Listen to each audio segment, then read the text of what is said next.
When you think of the Cold War, you think of Vietnam, the Berlin blockade, or all those movies where the Russians were the bad guys.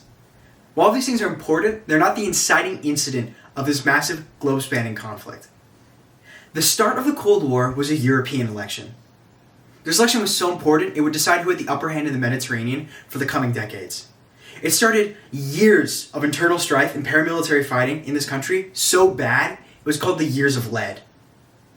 This, if the West had lost, this would have been a decisive moral and geopolitical blow.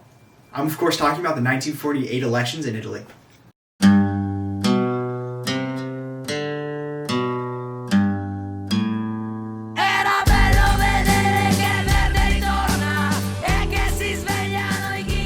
Now, to understand Italian elections, you need a little bit of context. In the last years of the Second World War, Italy switched sides and joined the Allies. Many groups were involved in the next 2 years of fighting, including Republicans, monarchists, Catholics, socialists, and communists. All of these groups were fighting the fascists, and luckily they won. But after the war ended, these groups began to wonder if they could be the ones to control Italy. The monarchists were immediately shut down by a referendum in 1946 to make Italy a republic. But why did they do this? Too complicated to get into, but TLDR, the king was unpopular and most people don't like fascist enablers.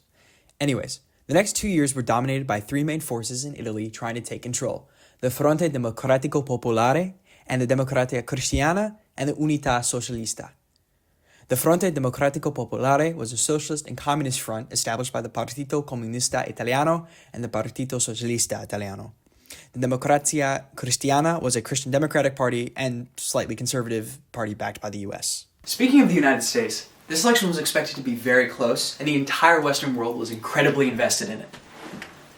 In the mind of Truman and everyone in Washington, if the communists in Italy were elected, then it would lead to a great moral and geopolitical blow to the Western Bloc.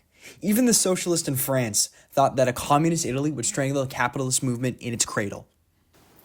So they did what any exemplars of democracy would do.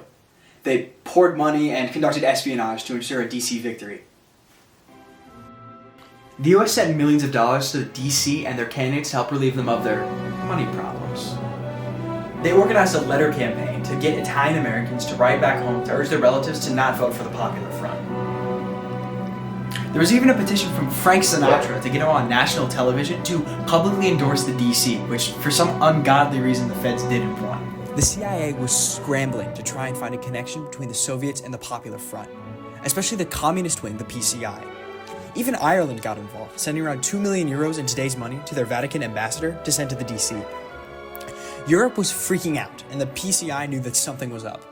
They tried to counter the intervention by attacking the clergy and moving towards more populist rhetoric about things like inflation and cost of living. Ultimately, this wasn't enough to overcome the massive weight of the CIA-backed DC, and the Popular Front lost its election by a larger than expected margin, 126 seats to the DC's 300. Ultimately, the methods here established the code of conduct for every future US intervention around the world, and it shows how the Cold War was fought democratically and not so democratically. Forza la Repubblica e arrivederci. Ciao!